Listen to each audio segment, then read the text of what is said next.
একজন পুরুষ দুনিয়াতে তার জন্য সবচেয়ে চ্যালেঞ্জের বিষয় হলো নারী ঘটিত ইস্যুতে সে নিজেকে পবিত্র রাখা, পরিচ্ছন্ন রাখা, তার চরিত্রকে কালিমা এবং কলুষ থেকে, হারাম সম্পর্ক থেকে মুক্ত রাখা। এটার মতো কঠিন কাজ, এর মতো কঠিন পরীক্ষা পৃথিবীতে আরেকটা নবীজি বলেছেন আমি রেখে যাইনি। এটা সেই সময়ের কথা। ইমানদারের জন্য সবচেয়ে কঠিন বিষয় হলো তার চরিত্রের হেফাজত। সবচেয়ে কঠিন বিষয়গুলোর একটি হলো চরিত্রের হেফাজত। আল্লাহ সুবহানাহু ওয়া তাআলা কোরআনে কারীমে 18 নম্বর পারার প্রথম সূরা মুমিনুনের শুরুতে আল্লাহ বলেছেন, আউযু বিল্লাহি মিনাশ শাইতানির রাজীম, ক্বাদ আফলাহাল মুমিনুন, সেই ঈমানদাররা সফল হবে, আল্লাযীনা হুম ফি সালাতিহিম খাশিউন, যারা তাদের সালাতে খুশু অবলম্বন করে, মনোযোগ ধরে রাখে, খুশুর সাথে সালাত আদায় করে। ওয়াল্লাযীনা হুম আনিল লাগওয়ি মুরিদুন, যারা অনর্থক কাজ পরিহার করে, বেহুদা কাজ করে না, জীবনকে অহেতুক কাজে নষ্ট করে না। ওয়াল্লাযীনা হুম লিয-যাকাতি ফাইলুন, যারা যাকাত আদায় করে। ওয়াল্লাযীনা হুম লিফুরুজিহিম হাফিজুন, সফল মুমিনদের আরেকটি বৈশিষ্ট্য হলো যারা নিজেদের চরিত্রকে হেফাজত করে, সম্ভ্রম রক্ষা করে, যারা তাদের চরিত্রকে অন্যায় এবং আল্লাহর নিষিদ্ধ ক্ষেত্রে ব্যবহার করে না, অনাচার করে না। এই মানুষগুলোর সম্পর্কে আল্লাহ বলেছেন আরো কিছু গুণ বৈশিষ্ট্য, যাদের আমানত অঙ্গীকার রক্ষা করবে। আল্লাহ বলেছেন শেষে এসে, উলাইকা হুমুল ওয়ারিসুন আল্লাযীনা ইয়ারিসুনাল ফিরদাউসা হুম ফিহা খালিদুন, এই বৈশিষ্ট্যের মানুষরাই হলো জান্নাতুল ফিরদাউসের মালিক হবে। তারা জান্নাতুল ফিরদাউসের মালিক হবে, ওয়ারিস হবে। দুনিয়ার মতো না, একটা জমির মালিক হলাম আমি, আমার বাপ মরে গেল, এরপর আমি মালিক হলাম, হতে হতে 40-50 বছর বয়স হয়ে গেল, এরপরে আর 20-30 বছর পরে আমি নিজেই চলে গেলাম। এটা মালিক হওয়া না, এটা দারোয়ানি করা। 20-30 বছর টেক কেয়ার করলাম আমি, এরপর আবার আমার ছেলে মালিক হলো, আরেকজন মালিক হয়ে গেল। কিন্তু জান্নাতুল ফেরদাউসের মালিক যে হবে, সে অনন্তকালের জন্য মালিক হবে। আল্লাহ আমাদেরকে সেটা মালিক হওয়ার তৌফিক দান করুন। নবী করিম সাল্লাল্লাহু আলাইহি ওয়াসাল্লাম বলেছেন, মাইয়াদমান লিমা বাইনা লিহইহি ওয়া মা বাইনা রিজলাইহি আদমান লাহুল জান্নাহ, যে ব্যক্তি তার দুই চোয়ালের মধ্যবর্তী অঙ্গ অর্থাৎ মুখ, এটাকে নিয়ন্ত্রণ করবার দায়িত্ব নিবে এবং দুই পায়ের মধ্যবর্তী অঙ্গ অর্থাৎ তার সম্ভ্রম, ইজ্জত, চরিত্র, সেটাকে সংরক্ষণ করার, হেফাজত করার, অপাত্রে অননুমোদিত ক্ষেত্রে ব্যবহার করা থেকে বিরত রাখার দায়িত্ব যে নিবে নিজেরটা নিজে, নবীজি বলেছেন আদমান লাহুল জান্নাহ, আমি তার জান্নাতের দায়িত্ব নিলাম। সোজা কোনো কথা না ভাই, জান্নাতের দায়িত্ব নিয়েছেন নবী করিম সাল্লাল্লাহু আলাইহি ওয়াসাল্লাম। কার জন্য? যে নিজের জবান, এ মুখ দিয়ে হারাম খাবে না, হারাম বলবে না, আর তার ইজ্জত সম্ভ্রমকে হেফাজত করবে, অপাত্রে ব্যবহার করবে না। এমন কি কেউ যদি হস্তমৈথুন করে, সেও অপাত্রে ব্যবহার করলো, কারণ এটা অনুমোদিত পাত্র নয়। তো অনুমোদিত ক্ষেত্র ছাড়া কেউ যৌনাচার করে না। এইটুকুর কন্ট্রোল যদি কেউ করতে পারে নিজের ব্যাপারে এবং জিম্মাদারি নিতে পারে, তাহলে নবীজি তার জান্নাতের দায়িত্ব নেবেন ইনশাআল্লাহ। ভাইরা আমার, এমনিতেই নবী করিম সাল্লাল্লাহু আলাইহি ওয়াসাল্লাম আরো 1450 বছর আগে বলে গেছেন কি? তিনি বলেছেন যে আমার উম্মতের জন্য এর চেয়ে বড় কোনো ফিতনা আমি রেখে যাইনি। তিনি বলেছেন, মা তারাকতু বাদি ফিতনাতান আদাররু আলার রিজালি মিনান নিসা, পুরুষদের জন্য নারীদের চাইতে বড় পরীক্ষার কোনো বিষয় আর আমি রেখে গেলাম না। একজন পুরুষ দুনিয়াতে তার জন্য সবচেয়ে চ্যালেঞ্জের বিষয় হলো নারী ঘটিত ইস্যুতে সে নিজেকে পবিত্র রাখা, পরিচ্ছন্ন রাখা, তার চরিত্রকে কালিমা এবং কলুষ থেকে, হারাম সম্পর্ক থেকে মুক্ত রাখা। এটার মতো কঠিন কাজ, এর মতো কঠিন পরীক্ষা পৃথিবীতে আরেকটা নবীজি বলেছেন আমি রেখে যাইনি। এটা সেই সময়ের কথা। আর এখন আপনার যে ওপেন কালচার গোটা পৃথিবীতে প্রমোট করা হচ্ছে, গোটা পৃথিবীতে আজ যে মানুষকে বিভিন্নভাবে উন্মাদনা তৈরি করবার খুব বাজে একটা প্রচেষ্টা আমরা দেখতে পাচ্ছি, এই সময়টাতে নিজেদের চরিত্র হেফাজত করা সহজ না কঠিন? কঠিন। কেমন কঠিন? এটা এত বেশি কঠিন, নিজের চরিত্রকে হেফাজত করার মতো কঠিন আরেকটা কাজ আজকের পৃথিবীতে নেই। তাহাজ্জুদের নামাজ পড়া যত কঠিন, ভোর রাতে উঠে, 5 ওয়াক্ত নামাজ তো বটেই, ফজর নামাজ জামাতের সাথে পড়া যত কঠিন, এমনকি হালাল উপার্জন করা আজকাল যত কঠিন, সবচেয়ে কঠিন কাজগুলোর একটা হলো হালাল উপার্জন করা। এটা যত কঠিন, এর চাইতেও বেশি কঠিন হলো নিজের চরিত্রকে কি করা, হেফাজত করা। এই জন্য ডক্টর খন্দকার আব্দুল্লাহ জাহাঙ্গীর রহমতুল্লাহ আলাইহি বলতেন যে, তিনি তার কথা বলতেন যে, আমার মতো দাড়ি পাকা বুড়ো মানুষ 5 ওয়াক্ত নামাজের পাশাপাশি তাহাজ্জুদের নামাজ, নফল নামাজ পড়ে আল্লাহকে খুশি করা আমার জন্য যতটা কঠিন হবে, তোমরা যারা যুবক আছো শুধু যদি একটা চ্যালেঞ্জ নাও যে আমাদের চরিত্রে কোনো কালিমা লাগতে দেব না, এবং তুমি যদি সাকসেস হও তাহলে আমার চাইতে তুমি সফল হয়ে গেলে। আমার তাহাজ্জুদের চাইতে শুধু তোমার চরিত্রটাকে হেফাজত করা বেশি উত্তম হয়ে গেল। এই জন্য এই চ্যালেঞ্জটা আমাদের নিতে হবে। ইমানদার সে নিজেকে নিয়ন্ত্রণ করবার সক্ষমতার অধিকারী হতে হবে। ঢিলা মানুষ কখনো ভালো ইমানদার হতে পারে না। ঢিলা মানুষ মানে যেখানে দেখলাম সেখানে কাত হয়ে গেলাম, বুঝেন নাই? কোন সৌন্দর্যের প্রতি আকৃষ্ট হয়ে ওখানে বায়াত হয়ে মুরিদ হয়ে নিজের ঈমান, আমল, তাকওয়া সব ভুলে গেলাম, এটা ঢিলা মানুষের লক্ষণ। আর টাইট সিরিয়াস মানুষের লক্ষণ কি?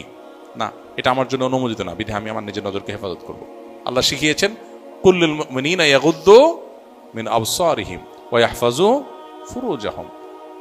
হে রাসূল, বলে দিন ইমানদারদেরকে তাদের চোখগুলোকে যেন হেফাজত করে, অপাত্র যেন না দেখে। যেটা দেখলাম সেকে ফেলফেল করে তাকায় থাকলাম, ওরে বাবা এত সুন্দর, এরপর তাকে মনে মনে মন কেলা খাইলাম, মনে মনে বাজে চিন্তা করলাম। ঢিলা মানুষের কথা, যেখানে যা দেখে সেটা দেখে পাগল হয়ে যায়। আর ইমানদার তার চরিত্রকে সে হেফাজত করার জন্য সঙ্গ, নো, এটা আমার জন্য অনুমোদিত না। চোখের এরিয়াতে আমি আঁচ করতে পেরেছি যে এমন কিছু এসেছে যেটা আমার জন্য দেখার অনুমোদন নেই। কেন শরীয়ত দেখতে নিষেধ করেছে? কেন নিষেধ করেছে? অনেকে মনে করে এটা বাড়াবাড়ি, না বোঝার কারণে, তারা দিনকে না বোঝার কারণে আমাদের অনেক ভাইরা মনে করেন এটা বাড়াবাড়ি। না ভাই, এটা বাড়াবাড়ি না, এটাই বাস্তবতা এবং এটাই বাস্তবসম্মত, এটাই যথার্থ।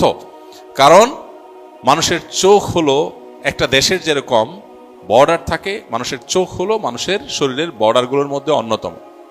এই বর্ডার যদি নিয়ন্ত্রণের বাইরে চলে যায়, তখন রাজধানী কলব নিয়ন্ত্রণের বাইরে চলে যায়, মনোজগৎ নিয়ন্ত্রণের বাইরে চলে যায়। চোখ দিয়ে যা দেখে মনে তাই মানুষ কল্পনা করে। এজন্য রাজধানী তুল্য কল্প বা অন্তর্ক কেউ যদি হেফাজত করতে চায়, তাহলে চোখ তুল্য বর্ডার, কান তুল্য বর্ডারকে তার হেফাজত আগে করতে হবে। এই জন্য শরীয়ত বাদ দিয়েছে। আজকের দুনিয়া, ভোগবাদী দুনিয়া আপনাকে বলবে কি, না আপনি অন্যায়ভাবে কারোর উপরে চড়াও হতে পারেন না, কাউকে টিজ করতে পারেন না, কাউকে আপনি বাজে কথা বলতে পারেন না। হ্যাঁ, খুব ভালো কথা, এই কথাগুলো ভালো, কিন্তু মুশকিল হলো এমন কালচার প্রস্তুত করে রাখা হয়েছে, ডেভেলপ করা হয়েছে যে তাকে চতুর্দিক থেকে উন্মাদনা তৈরি করার জন্য যা লাগে সব ব্যবস্থা করা হচ্ছে তার জন্য, আবার বলা হচ্ছে না খবরদার নিজেকে নিয়ন্ত্রণ করতে হবে। হাস্যকর। আর ইসলাম বলে তুমি তোমার চরিত্র হেফাজত করো, তারও আগে নিজের চোখের হেফাজত করো, কারণ চোখের হেফাজত করতে না পারলে তোমার চরিত্র হেফাজত করা সম্ভব হবে না। এই জন্য আমাদের ভালো মুসলমান আদর্শ মানুষ হওয়ার জন্য নিজের চরিত্র এবং সম্ভ্রমকে হেফাজত করার সংকল্প করতে হবে, চেষ্টা করে যাবেন ইনশাআল্লাহ। ইতিপূর্বে যদি কারোর চরিত্রে কোনো কালিমা লেগে গিয়ে থাকে, তাহলে আল্লাহর কাছে তওবা করলে আল্লাহ মাফ করবেন, কিন্তু এই শর্তে তওবা হবে খাঁটি তওবা। খাঁটি তওবার লক্ষণ কি? যে আমি কখনো ওই পাপের ধারে কাছেও আর যাব না। যদি কেউ এই সংকল্প করে ঠিক রাখতে পারে, তাহলে ইনশাআল্লাহ বিইذনিল্লাহ আল্লাহ তার পেছনের গুনার, জিন্দিগিতে যে জেনা করেছে, হারাম সম্পর্ক সব আল্লাহ মাফ করে দিবেন। এই মোবাইল ফোনে যে হারাম জিনিস দেখা, ইউটিউবে, ফেসবুকে আমরা অনেকেই দেখি, নামাজ পড়ি আবার দেখি। এই রোগটা, এই ব্যাধিটা আমাদের মধ্যে আছে না নাই? নিয়ন্ত্রণ করার জন্য সংকল্প করতে হবে, না আমি দেখব না। যদি আপনি নিয়ন্ত্রণ করার জন্য সংকল্প করেন, দেখেন আমি বলি এটা চুলকানির মতো, চুলকানির মতো। চুলকানির মলম বিক্রি করবো না, বোঝার জন্য বলতেছি। চুলকানিটা হলো মানুষের যখন চুলকায় কোথাও, তো রাস্তা দুইটা, হয় ধুমসে চুলকানো, যেহেতু চুলকাইতেছে ভালো করে চুলকায়, যখন চুলকায় তখন মানে চুলকানির ক্ষেতটা মিটে যায় যেহেতু মজাই লাগে। বাট আফটার চুলকানি জলে, জলে কিনা খুব জলে রক্ত বের হয়ে যায়, জ্বালা পড়া হয়, তাই না? আর যদি চুলকানের জায়গাটাকে খুব জোরে সোরে না চুলকায়, বরং একটু ডলে ডলে কোনো রকম এটা দমায় রাখা যায়, তাহলে ওই চুলকানির মজাটা পাওয়া যায় না ঠিক, কিন্তু জ্বালা পোড়া হয় না। এখন কেউ যদি মনে করে না ইউটিউবে আমি একটা দরকারি জিনিস দেখতে ঢুকছি, তার আশেপাশে যত বেদরকারি বেহুদা জিনিস আছে, যত হারাম জিনিস আছে, একটাও ছাড়ব না, কারণ আমার চুলকায়। অতএব চুলকানি মিটাইতে হবে। এখন মিটাইতে গিয়া তার কি আসলে জ্বালা কমবে না বাড়বে? বাড়বে। কিভাবে বাড়বে? যখন দেখে তখন মনে মনে কল্পনা করে, ইস, কিন্তু ইস করে তো লাভ নাই। তখন কি হয় বলেন? পরের চ্যাপ্টারটা বলেন না, কি হয়? ওটা যখন চোখের আড়ালে চলে যায়। আল্লাহ রাব্বুল আলামিন আমাকে যে নারীর সৌন্দর্য দেখতে নিষেধ করেছেন। আল্লাহ নিষেধ করেছেন কেন? আল্লাহর কোনো লাভ আছে? আমাদেরকে বাঁচাবার জন্য নিষেধ করেছেন। আল্লাহ জানেন যদি আমরা দেখি তাহলে দেখার পরে মনে মনে অস্থিরতা বাড়বে, আমাদের ঈমান আমল নষ্ট হবে, আখিরাত ধ্বংস হবে, দুনিয়া ধ্বংস হবে। এখন দেখার পর, সৌন্দর্য কারোর অবলোকন করার পর, হারাম অপাত্রে দৃষ্টি দেওয়ার পর তিনি চোখের আড়াল হয়ে গেলেন। এবার আপনার মনের ভিতরে জ্বালা শুরু হবে কি হবে না? আর যদি আপনি না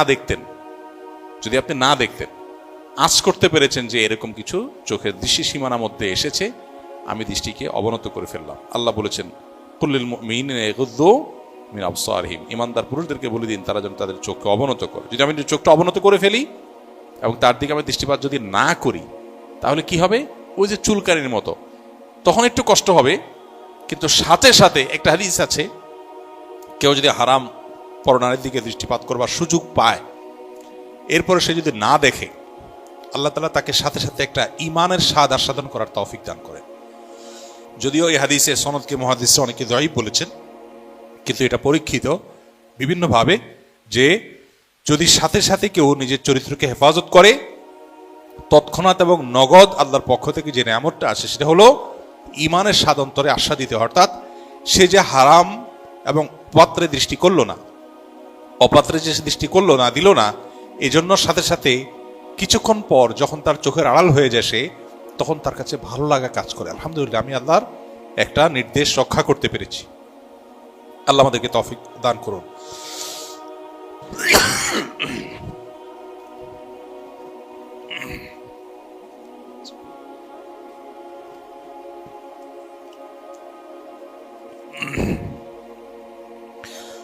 নবী করিম সাল্লাল্লাহু আলাইহি ওয়াসাল্লাম বলেছেন, আতাদরুনা মা আকসারু মা ইউদখিলুন নাস আন-নার?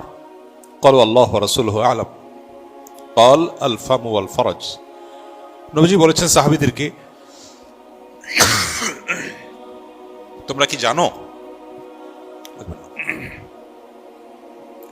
নবীজি করিম সাল্লাল্লাহু আলাইহি ওয়াসাল্লাম বলেছেন সাহাবীদেরকে, তোমরা কি জানো যে মানুষকে সবচেয়ে বেশি জাহান্নামে নিবে কিসে? মানুষের কোন অঙ্গের গুনাহ মানুষকে সবচেয়ে বেশি জাহান্নামে নিক্ষেপ করবে? সাহাবায়ে কেরাম বলেছেন, আল্লাহ এবং তার রাসূল ভালো জানেন। তখন নবীজি বলেছেন, আল ফামু ওয়াল ফারাজ, মুখ এবং লজ্জাস্থান, এই দুটি অঙ্গ মানুষের সবচেয়ে বেশি জাহান্নামে যাওয়ার কারণ হবে। অর্থাৎ এগুলোকে কন্ট্রোল করতে না পারলেই তার দুনিয়াও ধ্বংস, আখিরাতও ধ্বংস। এই জন্য ভাই আমাদের নিয়ত করতে হবে ইনশাআল্লাহ আমরা ইউসুফ আলাইহিস সালামের চরিত্রের অধিকারী হওয়ার চেষ্টা করব ইনশাআল্লাহ। তরুণরা সূরা ইউসুফটা ভালো করে পড়বেন, অর্থ সহকারে, ব্যাখ্যা সহকারে, কিভাবে ইউসুফ আলাইহিস সালামের কাছে হারাম ও অফার আসা সত্ত্বেও তিনি নিজেকে রক্ষা করেছেন। আরশের নিচে যে 7 শ্রেণী মানুষকে আল্লাহ তাআলা ছায়া দিবেন, এর ভিতরে এক শ্রেণী মানুষ হলেন সেই মানুষ যে মানুষ রাজুলুন দাআতহু ইমরাআতুন জাতু মানসাবিন ওয়া জামাল, যে পুরুষকে কোনো সুন্দরী এবং সম্ভ্রান্ত নারী হারাম রিলেশনের অফার করবে, প্রেমের প্রস্তাব দিবে, অবৈধ সম্পর্কের, হারাম সম্পর্কের অফার করবে, আর সে বলবে ইন্নী আখাফুল্লাহ, আমি আল্লাহকে ভয় করি। এই কথা যে বলতে পারবে, অর্থাৎ হারাম অফারকে যে ডিনাই করতে পারবে, নিজেকে নিয়ন্ত্রণ করতে পারবে, আল্লাহ তাআলা তাকে কিয়ামতের ভয়াবহতম দিনে আরশের নিচে ভিআইপি প্যান্ডেলে ছায়া দান করবেন। তো এই জন্য ভাই এই চ্যালেঞ্জটা নেব তো ইনশাআল্লাহ। সকল ভালোবাসা এগুলো নিজের স্ত্রীর জন্য আমরা জমিয়ে রাখবো। আজ ঘরে ঘরে যে অশান্তি, এর অন্যতম একটা কারণ এটা ভালোবাসার যেখানে সেখানে বিলিয়ে এরপরে দরকারের সময় পুঁজি দিয়ে টান পড়ে। অজাগায় অপাত্রে বিলানোর পর যখন দরকার হয় তখন পুঁজি থাকে না, তখন অভিনয় নাটক শুধু SMS এ আই লাভ ইউ লেখা তো চিরা ভিজে না, ভেতর থেকে তো আসে না আসলে। কারণ মহব্বত ভালোবাসা তো রাস্তায় রাস্তায় স্কুল লাইফ থেকে বিলানো শুরু হয়েছে, ভার্সিটি লাইফ কর্মস্থল বিলাইতে বিলাইতে এরপরে তার পুঁজি আসলে আর নাই বেচারার। এরপরে বাকি জীবন শুধু নাটক অভিনয় করে প্রেমের ভালোবাসার কয়দিন টিকে সংসার। এই জন্য তুলনামূলকভাবে দেখবেন হুজুরদের যত দোষ দেন, যত ত্রুটি বলেন না কেন, অন্তত বউয়ের সাথে সম্পর্কের ক্ষেত্রে বা তালাকের হার কম হওয়ার ক্ষেত্রে আলেমরা হুজুররা একটু হলেও আগায়া থাকে। যদিও লেবাসে পোশাকে হুজুর আজকাল ঘরে ঘরে, রিয়েল হুজুর যদি হয়, সত্যিকারের দিনদার মানুষ যদি হয়, তাহলে তার চরিত্র হেফাজতে রাখা সহজ হবে এবং তার সুফলও সে পাবে, দাম্পত্য জীবনে সে সুখীও হবে।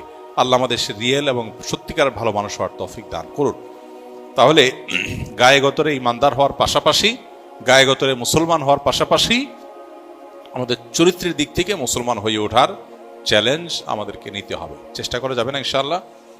গোটা সমাজ আপনাকে ভোগের জন্য দাওয়াত দিচ্ছে, চরিত্র নষ্ট করার দাওয়াত দিচ্ছে। আল্লাহ নবী সাল্লাল্লাহু আলাইহি ওয়াসাল্লাম আমাদের সবচেয়ে আপন, আমাদের সবচেয়ে কল্যাণকামী, তিনি মানব জাতিকে এই ধ্বংসের হাত থেকে রক্ষার জন্য বলে গেছেন।